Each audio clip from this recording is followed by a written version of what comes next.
नमस्कार, मैं हूं निकिता और आप देख रहे हैं सत्यहिंदी.com। चलिए एक नजर डालते हैं अब तक की सुर्खियों पर। क्रिकेट वर्ल्ड कप 2023 का 37वां मुकाबला रविवार 5 नवंबर को कोलकाता के ईडन गार्डन स्टेडियम में खेला जा रहा है। इस मैच में भारत और साउथ अफ्रीका की टीमें आमने सामने हैं। बता दें कि भारत ने टॉस जीतकर पहले बल्लेबाजी का फैसला किया है। इस बार के मुकाबले में दोनों ही देश की टीमें सबसे मजबूत टीमें बनकर सामने आई हैं। जहां भारतीय टीम 7 मैचों में से अब तक एक भी मैच नहीं हारी है, तो वहीं साउथ अफ्रीका की टीम ने 7 में से कुल 6 मुकाबले जीते हैं। अब ऐसे में दोनों ही टीमों के बीच आज का यह मुकाबला काफी रोमांचक होने वाला है।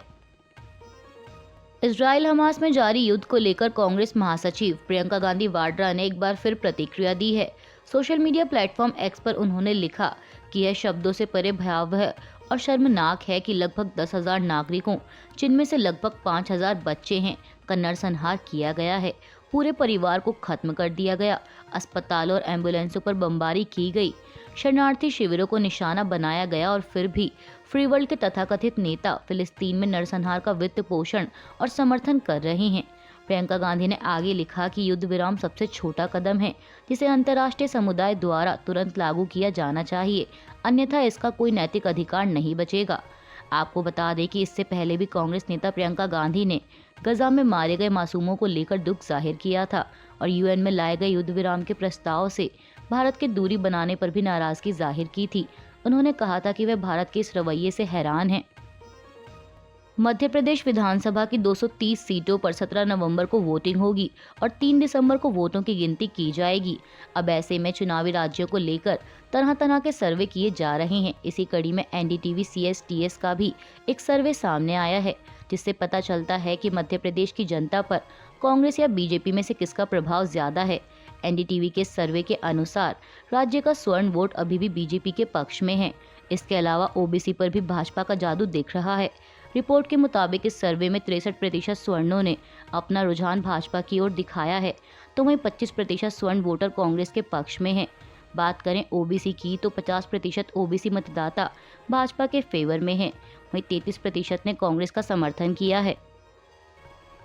एनडीटीवी CSTS के सर्वे के मुताबिक अब बात करें उस मतदाता की जो कांग्रेस के पक्ष में नजर आ रहा है, वो है दलित और मुस्लिम वोटर।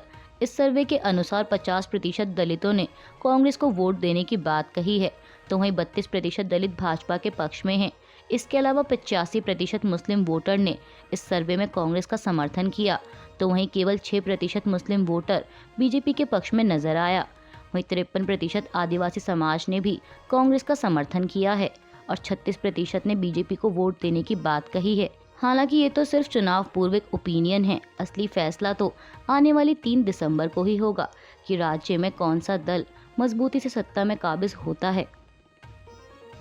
देश में होने वाले विधानसभा चुनावों की तारीख जैसे जैसे नजदीक आ रही है, वैसे ही राजनीतिक दलों के बीच आरोप प्रत्यारोप का दौर भी तेज हो गया है।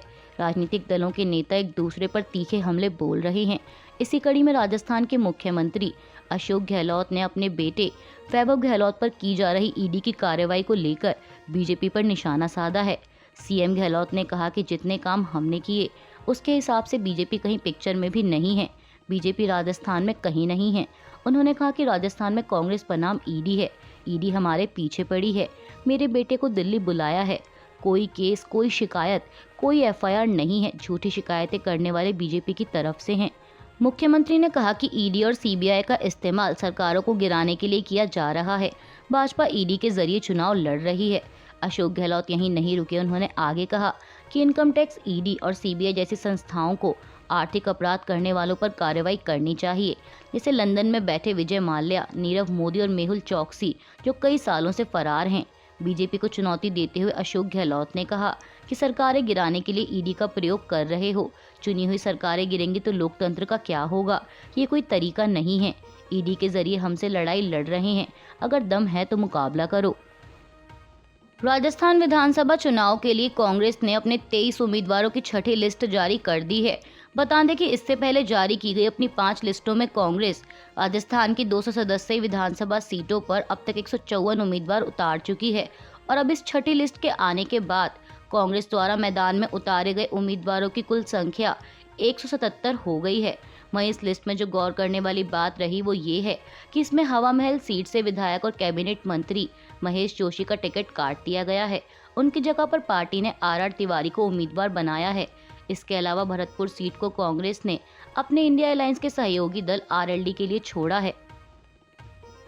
भारत कनाडा में चल रहे गतिरोध के बीच कनाडा में भारतीय उच्चायुक्त संजय कुमार वर्मा ने एक बार फिर नई दिल्ली के रुख को दोहराया है। उन्होंने शुक्रवार को कनाडाई मंच द ग्लोब एंड मेल के साथ एक इंटरव्यू के दौरान ओटावा से खालिस्तानी आतंकवादी हरदीप सिंह निज्जर की हत्या के संबंध में अपने आरोप का समर्थन करने वाले सबूत जारी करने का आग्रह किया।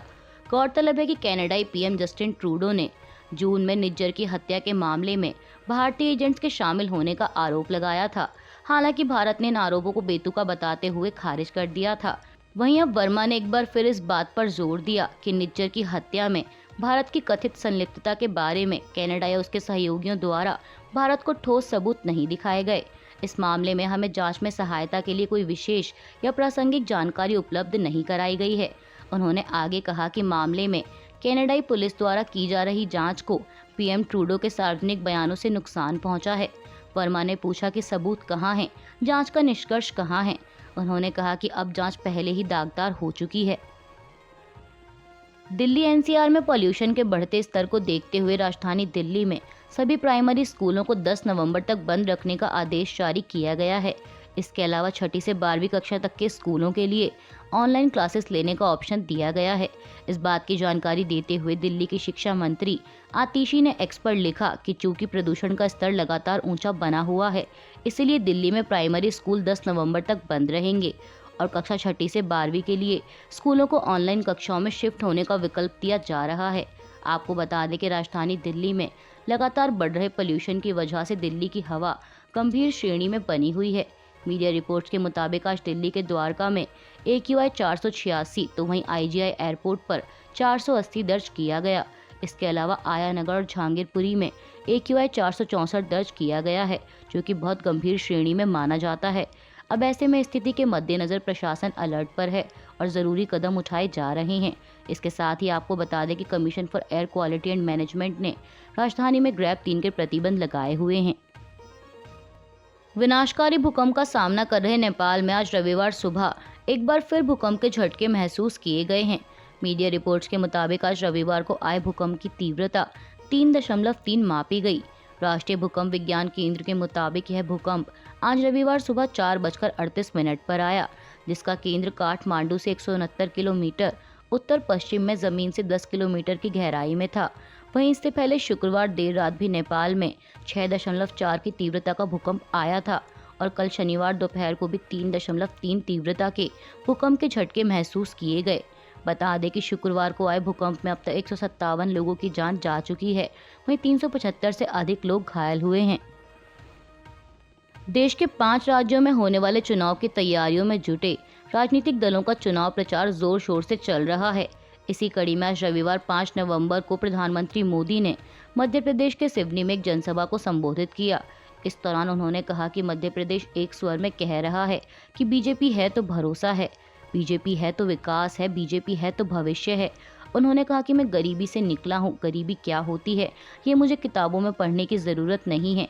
इसलिए मैंने फैसला किया है कि दिसंबर में जब प्रधानमंत्री अन्न योजना पूरी होगी तो आने वाले 5 सालों के लिए मुफ्त राशन की गारंटी को बढ़ाया जाएगा। इस दौरान प्रधानमंत्री ने कांग्रेस पर भी जमकर निशाना साधा। पीएम मोदी ने कहा कि कांग्रेस के लिए अपने एक परिवार से कोई बड़ा नहीं है। जहां कांग्रेस सरकार में रहती है वहां सरकारी योजनाएं, रास्ते, गलियां सब कुछ उसी परिवार के नाम कर देती है। MP के घोषणा पत्र में भी सिर्फ वही एक परिवार दिखता है। उन्होंने कहा कि बीजेपी के लिए हर गरीब, पिछड़ा, दलित, आदिवासी उसके परिवार का सदस्य है। पीएम मोदी ने कहा कि ये सभी लोग मेरे परिवारजन हैं।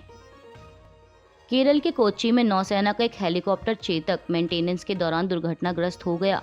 मीडिया रिपोर्ट्स के मुताबिक यह हादसा INS गरुड़ के रनवे पर हुआ और इस हादसे में ग्राउंड क्रू मेंबर की मौत हो गई। हादसे को लेकर जानकारी देते हुए भारतीय नौसेना ने एक्स पर लिखा कि INS गरुड़ कोच्चि में रखरखाव जांच के दौरान आज एक चेतक हेलीकॉप्टर दुर्घटनाग्रस्त हो गया, जिसके परिणाम स्वरूप एक ग्राउंड क्रू की दुर्भाग्यपूर्ण मृत्यु हो गई। दुर्घटना के कारणों की जांच के लिए बोर्ड ऑफ इंक्वायरी का आदेश दिया गया है। भारतीय अंतरिक्ष अनुसंधान संगठन के प्रमुख एस सोमनाथ ने अपने द्वारा लिखी गई अपनी आत्मकथा को प्रकाशित करने का फैसला फिलहाल के लिए टाल दिया है। ऐसा करने के पीछे वजह बताई जा रही है कि उन्होंने अपनी किताब में कई ऐसी बातें लिखी हैं जिसमें इसरो के पूर्व चीफ के सिवन की आलोचना की गई है।